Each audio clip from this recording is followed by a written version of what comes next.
Good morning. Wow, this is a beautiful spring day. Wouldn't you agree? No humidity. It's like I'm in the Bay Area. This is great. I love Dallas. I am Reverend Karen Fry. I'm your associate minister, and I'm grateful to be here. And that Dr. Petra is having a much-deserved vacation filled with rest and relaxation. So we give a shout out to Dr. Petra. And so I'm grateful that I get to play with you today. And we are going to play a little today. So I'm wondering if anyone is here at the Center for Spiritual Living Dallas for the first time. If you are, would you raise your hand? Hi, I'm Petra Weldis, Senior Minister of the Center for Spiritual Living in Dallas. And we're delighted that you found us here on the web. You can find our Sunday services on our website by every Wednesday. And we love that you can look at us online and explore these spiritual teachings. Feel free to explore our archives. It goes back a number of years with lots of special topics and amazing speakers. You can also sign up for our email news, My Daily Words, and my blog, Spiritual Living with Dr. Petra. If you're looking for a spiritual community, come visit us. Or if you're just in Dallas, drop on by. We'd love to give you a hug.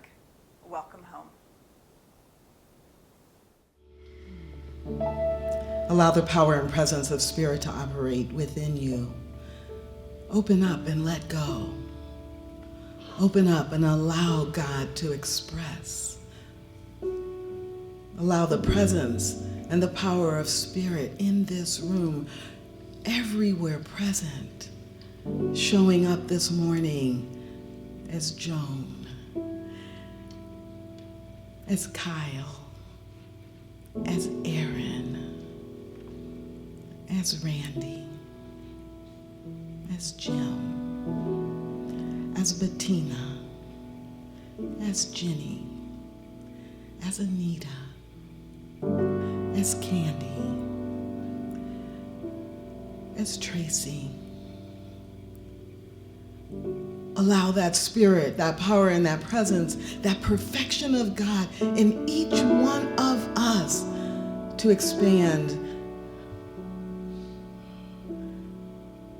sharing all that each one of us is with the people around us, knowing that all of it is God.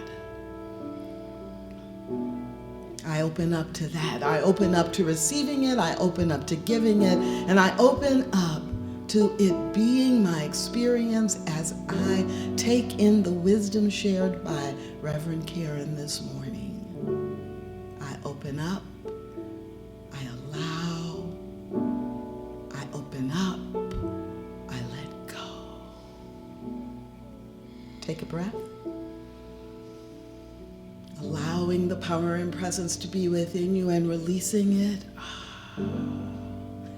Sharing it with every other being in this room, in this city, and in this world. I open up. I let go. And so it is.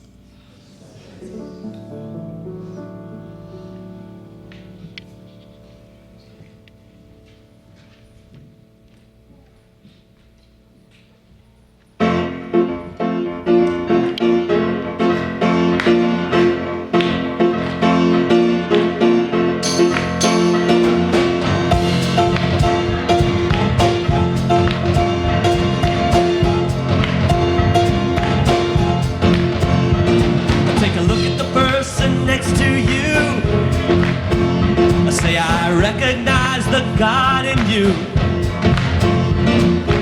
Feel the love in the sanctuary. Lift your voice and repeat after me. Hey! We come together. We come together. We come together. In the name of love, we come together. We come together. We come together. In the name of love. Come on now. We got to change this clap though. Let's do it like this. Ready? Here we go.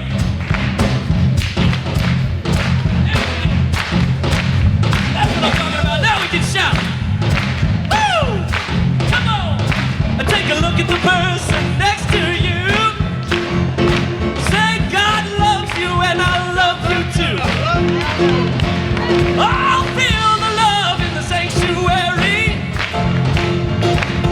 Lift your voice and repeat after me. Come on now. We come together.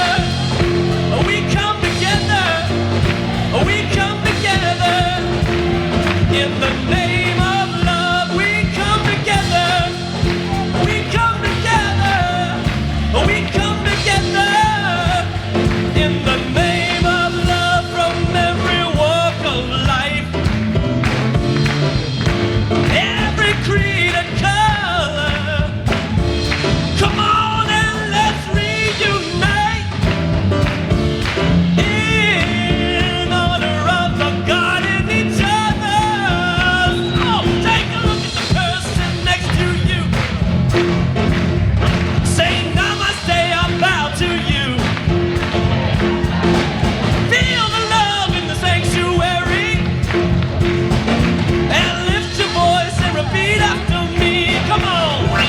We come together. We come together. We come together. In the name of love, we come together. We come together. We come together. In the name of love, let me hear. We come together. We come together. We come together. In the name of love, we come together. Woo! Come together. We come together. In the name of love, we come together. We come together. We come together. In the name of love, we come together. We come together. We come together. In the name of love.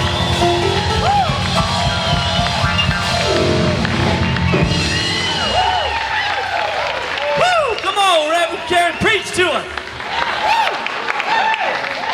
Man, that was a service, don't you think? Wow. Andrew Tinker and the great band. Woo! Man, we do come together. We come together in the name of love, and we come together to pray, for together we pray. Oh boy, the energy's so high. Woo! My hands are red, I'm shaking, I'm like, woo, y'all are buzzing me, and it's not the coffee. Oh my goodness. Wow. We'll just keep it up here. Oh, that was fun. It was really fun. So this is the last week of Step Out in Faith, and I love how Dr. Petra has done this series. I'll catch my breath in a second, but I'm going to move on. We've done this series of the 5 steps of treatment, and she spent some time on the first 3 steps and then collectively did the last 2 last Sunday. And so I sort of was being with this talk, pray, work it. I was like, wow, what would I want to bring forward of some of the stuff that I heard her say to sort of wrap this up? So I'm going to do that a little bit. We're going to talk about prayer as an individual, prayer as a collective group, and prayer as sanghas. So that's where we're headed today. So just to remind you, the 5 steps of treatment are recognition, unification, realization, thanksgiving, and release. Great. Y'all did that well. Very well. I'm glad you caught your breath. And I have to, Andrew, should I move it? No, how heavy? Oh, that's heavy. I can't move it. Okay, so I'm supposed to stay in the light. I'm in the light. Whether I'm in the light or not, I'm in the light. Amen. Oh, look at the men. See, God is your source, and it produces everything you need right here and right now. Yay, love that. Thank you. That's how it works. TSRW. So one of the quotes that I really love and I wanted to bring forward is this quote on prayer by Ernest Holmes from our book of the month. Prayer. Communion with the Spirit, meditation, or contemplation. It is for the purpose of unifying our minds with the universal mind, capital M. opening up to the avenues of our thought to a greater influx. So Spirit is ready. Spirit is waiting. Spirit doesn't have to be brought in. It's not like, oh, God's over there and I got to bring God in. Spirit is ready and waiting, and it's its nature to incarnate things. But the key is it only does that based upon our ability to be receptive to it and to what we want, and also the comprehension or the understanding of Spirit. The comprehension and the understanding. So that also is like our principles, the comprehension and the understanding of our principles. And so one of the key things that I wanted to bring forward this morning for us all is this thing called faith. We are step out in faith for 5 weeks now. We've committed to step out in faith. And I don't know about you, I've heard it takes faith. What is faith? I don't know. It's like we've heard this word faith, and so I wanted to bring it really forward from Ernest Holmes' perspective and what he sort of has been chewing on about what faith is. He says faith is a mental approach to reality. It's an affirmative approach. So it's affirmative as opposed to a negative one. So there's the affirmative and there's the negative. And here's what he says. He says, and this is all about, so I have to be convicted in my beliefs. And there's the affirmative belief, I am abundant. And there's maybe this little thing hiding out in me that goes, but I don't think so. And the key is when you're holding both, this one can't happen. You can't, the mind, the thing itself, can't hold one when both are going on. So, and if we look at what scientists will tell us, only 10% of our thought is conscious. 90% is unconscious. So I just said, negative, positive, if you hold them both, it can't happen. So that's the thing to start to ponder and to start realizing what is in our subconscious. I heard and gave a talk a couple of years ago about Ernest Holmes saying, what if every thought was a prayer? Would you want all your prayers answered?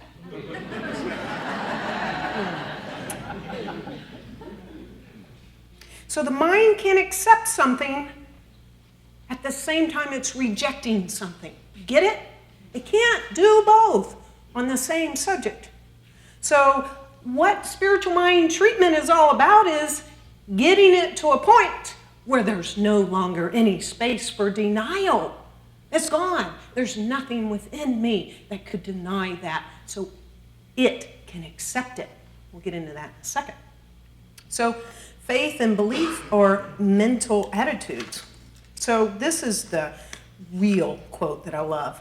Faith elevates the prayer to conviction and acceptance. So I am clear that I am in conviction that this is so.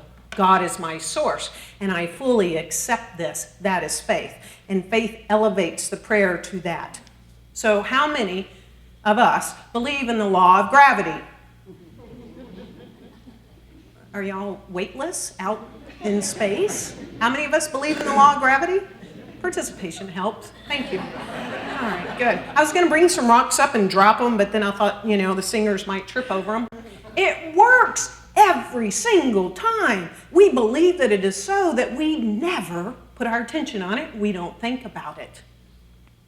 This is what the law of mind is all about. It works every single time, just like the law of gravity. And so in science of mind treatment, what we're fundamentally doing is doing for ourselves to get this mental attitude of affirmation and conviction, belief, faith, so much so that I know it works every single time. And this is what Jesus told us, he told us that it is done unto me as I believe. I had to make sure I did that. He said, we are surrounded by a mind, a power. This is Jesus. We are surrounded by a mind, a power, and intelligence, or a principle that receives the impress of our thought and acts upon it exactly as we think. Now, get this. In the day and time of when Jesus walked around, if he did, I wasn't there, so I'm not sure. Were you there? That was a teacher who used to do that. Were you there? We don't know. But Jesus, when he walked around, up until that time, every single teacher, every rabbi, every person was saying, in order for it to work, you have to do good deeds. You have to ask him to do something, God, for you, the capital H, him. You know, and you also have to do rituals and ceremonies. You got to place animals on an altar. You got to do this, you got to do that. And so it was such a simple and powerful statement that Jesus said, it is done unto you as you believe, that it was probably missed because it was radical. It was radical at that time. We're not here to convince God of anything, of something. We are here to convince ourselves. So our thought is like an object held in front of a mirror. Imagine there's a mirror right here. Our thoughts are like an object held in front of a mirror, and the mirror will always, always, always reflect back exactly what's in front of it. It's not, unless it's a fun house, it's not going to distort me. I was going to bring a mirror. So it reflects, this mirror reflects exactly what's held in front of it. And this is what the law of mind is all about. The law of mind is like a mirror. It totally reflects back exactly what we think. What's in your mirror? We're not using a human mind to influence a divine mind. We are using our consciousness, this mind of ours.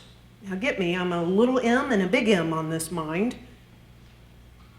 So that spirit announces itself. It says, here I am. I put it in front of the mirror and it goes, there you go. Here I am. It announces itself. In a spiritual mind treatment, it says, here I am. It announces itself. And so our only task here in this community and what we've been talking about, for 5 weeks now is to work it. We've got to work it. I go a few days without doing a spiritual mind treatment sometimes, and I go, oh my God, how did I let that day go by? Anybody do that, or am I the only one? Don't tell Petra.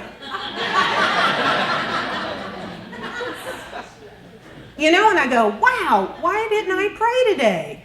Why didn't I do a spiritual mind treatment? Yes, you can ask me for one, then I got one on. That's good. But we have to prove this to ourselves. No one can prove it for us. We have to work it. I have to work it. You have to work it. And it takes practice. But if we work it, it works us. And then the mirror reflects back. So we must start with ourselves to prove that prayers are answered.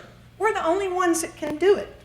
So I was thinking about, was there a moment in my journey in Science of Mind where I first sort of got, this stuff works? And I was in spiritual practices, the class I took after Foundation, and what spiritual practice class is all about. This is a plug because I'm starting the class Tuesday night, and Sandra Francis is teaching it Tuesday morning, so please join us in that class. It's all about spiritual mind treatment and meditation, and we really dive into it. But I thought, that was the moment for me as I was working it where I got it. It didn't happen right away, so let me tell you this story real quick. I was driving to the Oakland Center for Spiritual Living, my community then, and along the way, I saw all these California poppies. And I was starting to look and see, and they're protected in California, so you can't even pick one and go plant it. You'd get a fine if you're caught. So I was on the way, they were in the medians, and then when I arrived at Oakland Center, they were all over the place. And I was like going, I remember standing, they had a little, at the end of the parking lot, a hillside, and I was standing and looking at all these poppies, and I was like, oh my God, those are really cool. I want some poppies. I went home that day to the garden. I'm not calling it my garden anymore because I'm selling the house next month. So I'm detached and letting it go because I'm here with you now. So the garden, I stood on a railroad tie just like this in the garden, and I was looking out, and I did a spiritual mind treatment for poppies all in that garden because I wanted to enjoy them. And I did not think about it again. A year later, I'm standing on that same railroad tie, and I went, oh my God, there are poppies in this garden. Now, mind you, I didn't plant a one, and none of the neighbors in the entire neighborhood have California poppies. But that moment, when I stood on that same railroad tie a year later, I went, this stuff works. I'm never doubting the power of my mind again. And so if I start to doubt it, because I still do, I remember the poppies. That's my anchor. So I'm wondering if a few of you, and be very lasered, would like to share if you have a moment where you went, oh, this stuff works. And Joe's grabbing the mic, and he's going to start.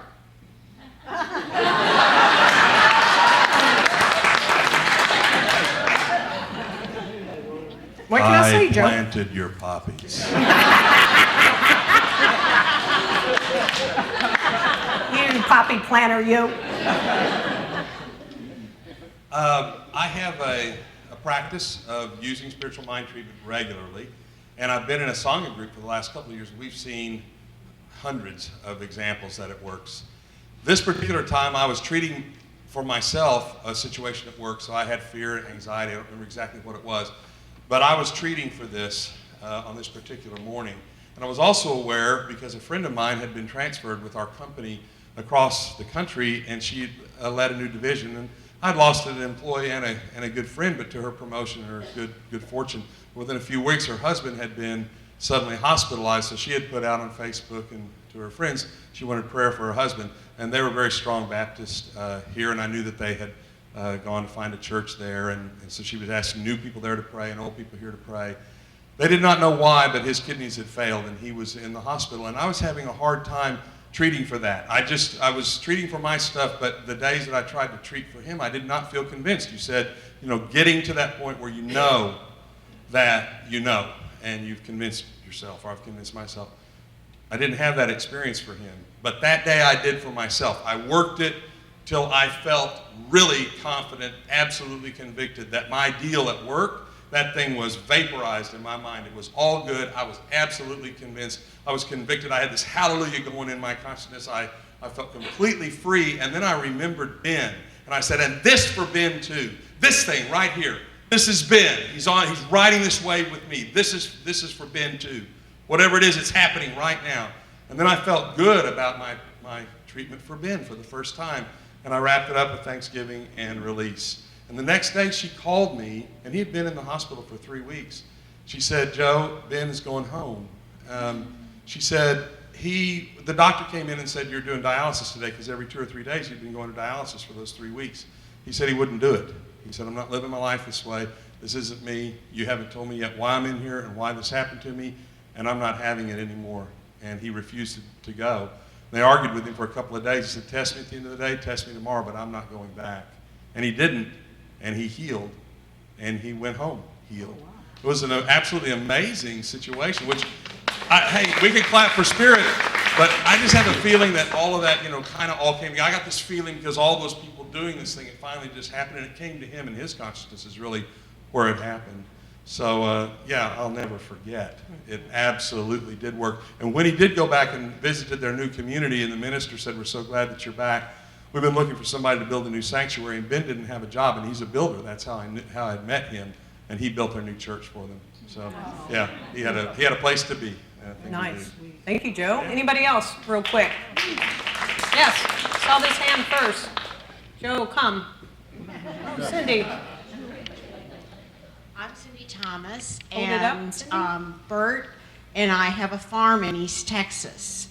And we had a lot of dead trees, and a lot of trees had to be cut out. And Bert's had this farm for 30 some odd years. And Saturday, we were at the farm, and Bert said, "There's something I want to show you this morning."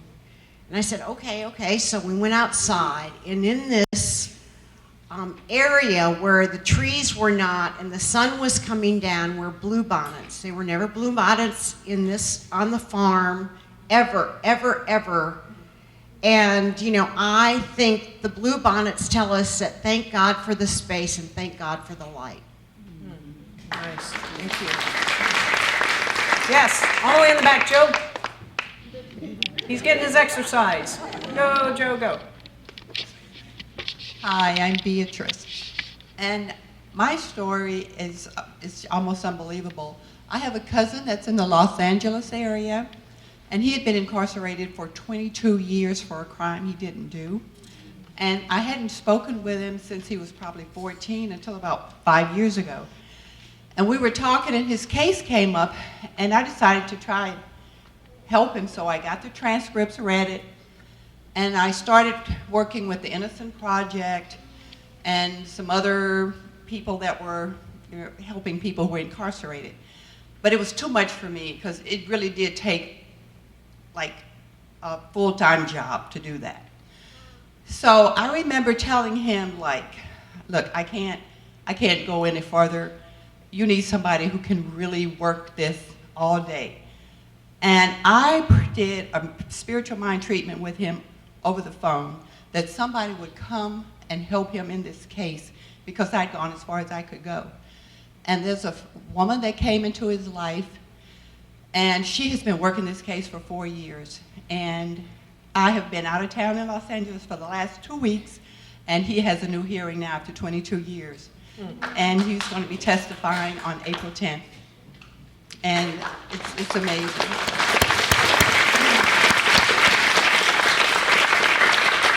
Beautiful. Burning one, and can do it quickly. Burning and do it quickly. Okay. Maybe we're complete. No? All right. I thought you said Bernie. A burning one. They really want to shoot. Burning. Sorry. That's awesome. So we got to work it to prove it, to know it works, right? And I know that there are times for me when something's going on for me where I actually don't think I can get to conviction and acceptance. I can't get to faith. And so, especially when there's sometimes going physically something, because, you know, it's like if I'm sick or something, I'm like, yeah, I can't seem to get past to get into acceptance and conviction, so I'll ask someone else. And actually, over the past 48 hours, my left hand had started to really hurt right here. And so I reached out to my prayer partner, and I said, you know, my prayer request is that I am pain-free and flexible, and that my left hand, and I was telling this story this morning, and I went, oh, my hand hasn't hurt all day. So, you know, there are times where I don't feel I can do it for me, and so we need someone else to do it for us. And so that brings us to this wonderful quote that Ernest Holmes gives us on group prayer. We are here to help one another and to support one another, especially at times we feel that I can't do it for me. When a group of people come together with one accord and with one thought, a great power is generated.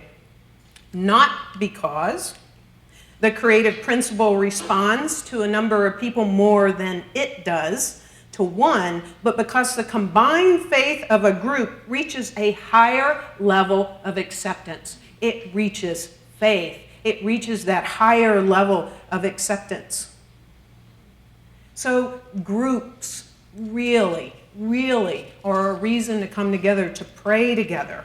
And that brings me right to the season that we're in, and that is the season of the Sangha, Step Out in Faith. And we've been talking about this, so I thought, wow, what is a Sangha? I know Dr. Peacher told us, but let's bring it forward again. The term Sangha comes from the Buddhist notion of a spiritual community in practice together. And Joe said earlier, spiritual living, not spiritual Sunday. We are in a spiritual community in practice together.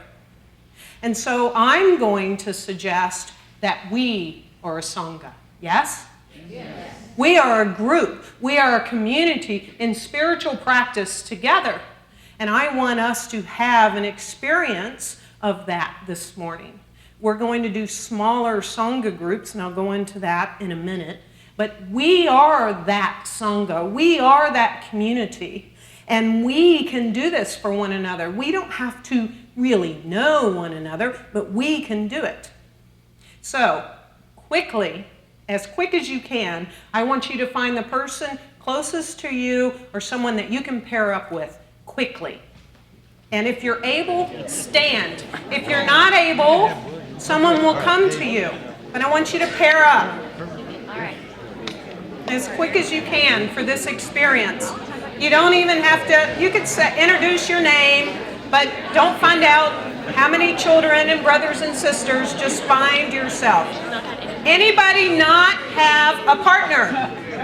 Raise your hand. Okay, we got 2 people right there that can connect. Oh wait, who doesn't have a partner? Raise your hand. Come to me, come to the light if you don't. Does anyone not have a partner? Oh, yes? In the back? No, you're waving. Okay, I don't have a partner. Okay, someone come up. Come on, and then we'll, yes, come on, please. Tell me your name, please. Liz. Hi, everyone, this is Liz. Liz is in our Sangha, okay?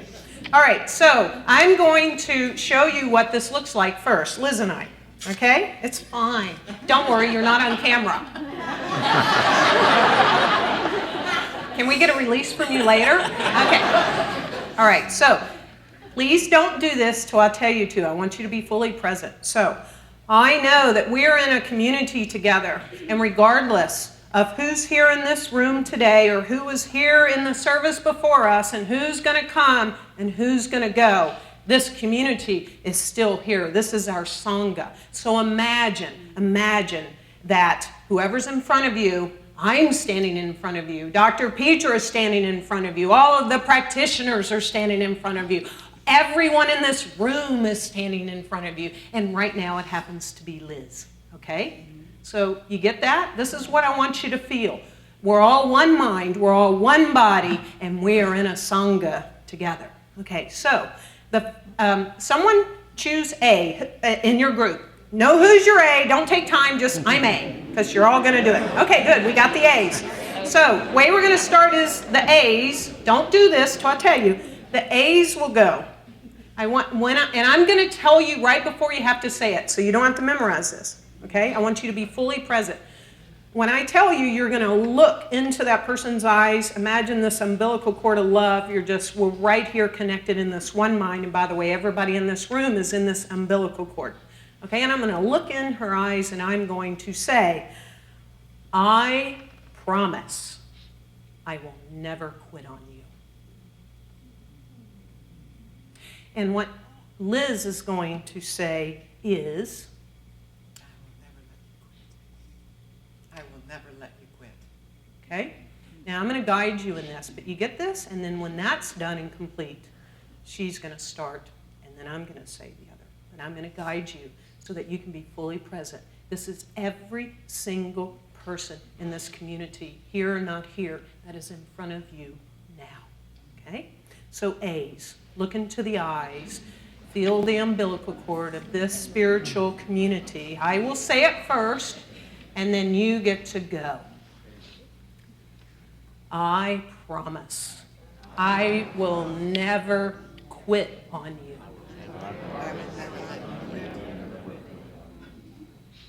And the next person's going to say, I will never let you quit. I will never let you quit. Feel that.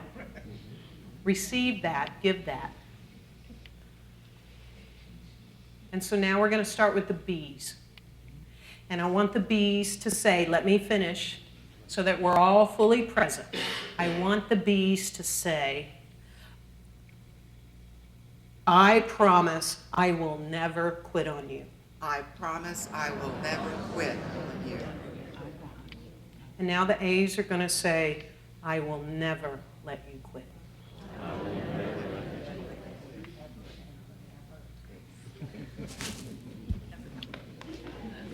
Okay, thank you. And you can go back to your seats.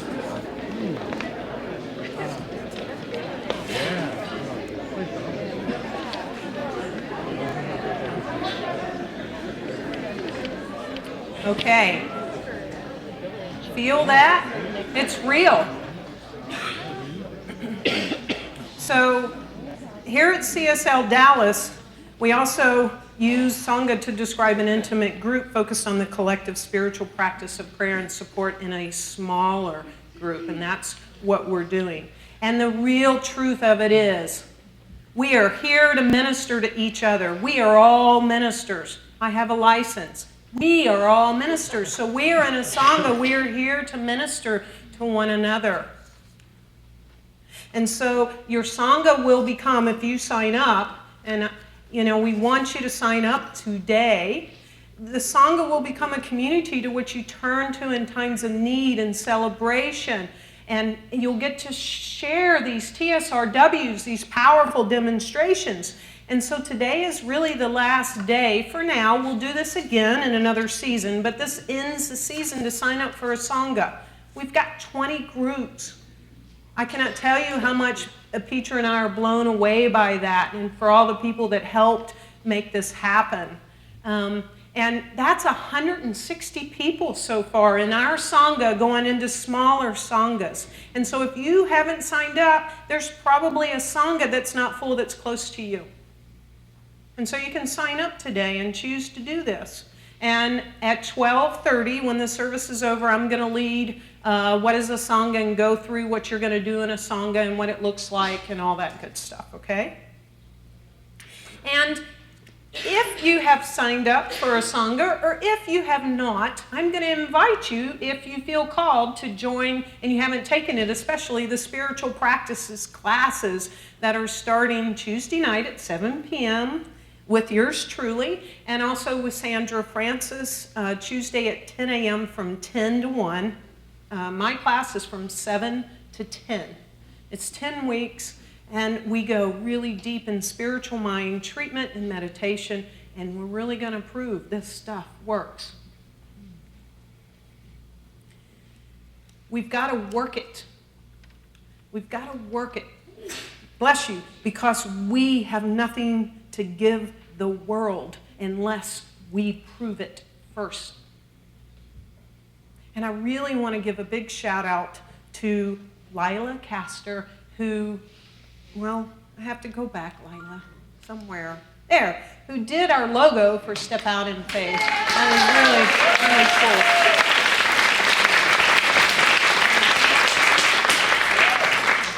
cool. Together we pray, together we stay, and together we serve one another in prayer.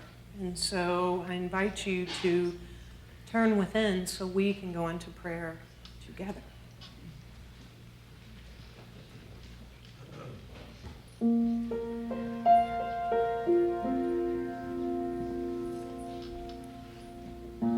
Oh, how good it is to know, to truly know, to have faith, to step into this faith, to step out into this faith of acceptance, of really, really knowing with no denial within each of us that there is one life, there is one power, there is one presence. It doesn't matter what we choose to call it.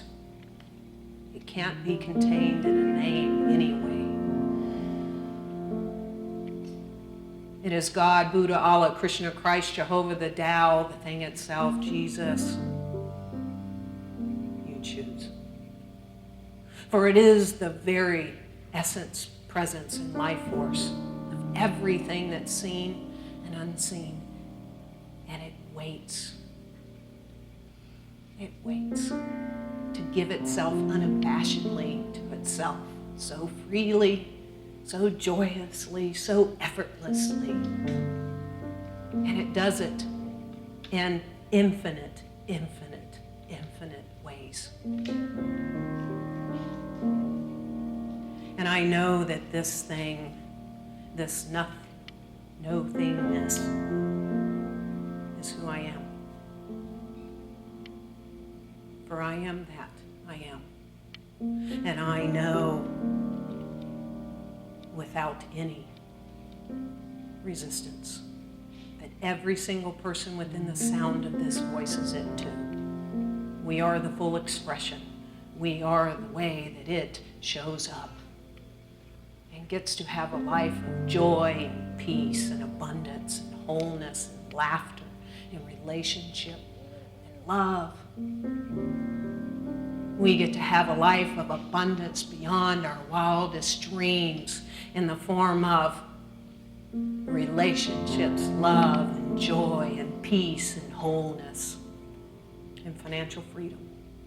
There's nothing that can hold us back, and yet it is what binds us to everything. And so on this day, in this community, we are a Sangha. We each declared, I will not give up on you. I will never quit, no matter where I might roam, no matter where I might go. I'm here to be the love that you are as me.